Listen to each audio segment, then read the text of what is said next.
Na kwa nini umevunja baluni ya mrembo? Nimevunja baluni ya mrembo kwa sababu kwangu namna sio mrembo. Kwako sio mrembo? Yes. Nini kavaa vizuri?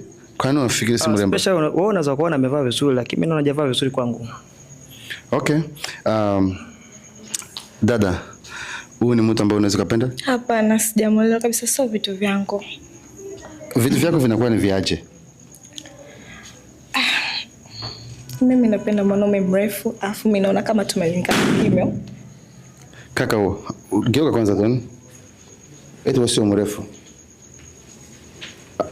Njoo sikwambia uende kukwambia. Kaka, how tall are you? Iko hivi. How tall are you? Yes. Urefu wako ni ngapi? 5. Ha? 5. Uko 5? Yes. Urefu wako ni 5? Yeah. Wow. Okay, kasema hata kupenda because uko mfupi. Of course, anaweza kanipenda kwa sababu mimi sile naye. Sasa nikimwangalia jinsi alivyovaa kisketi kifupi, hata nikionyesha hata simu hapa nikiambia kote. Just imagine. Anakuta afu kuna watu wanakaa na mtazama na watu wana nini hapo. Uone kama hapo ni mambo hadharani. Naweza kuokota ndio maana nimevaa nimejamii. Huwezi kuokota. Kingine, listen. Uwezi kuvaa kinguo kifupi kama kafu kingine nyama yenyewe hana.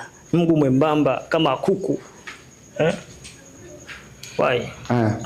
Sorry. Nyinyi mjamaji, tuna mwingine amepaswa baluni tuende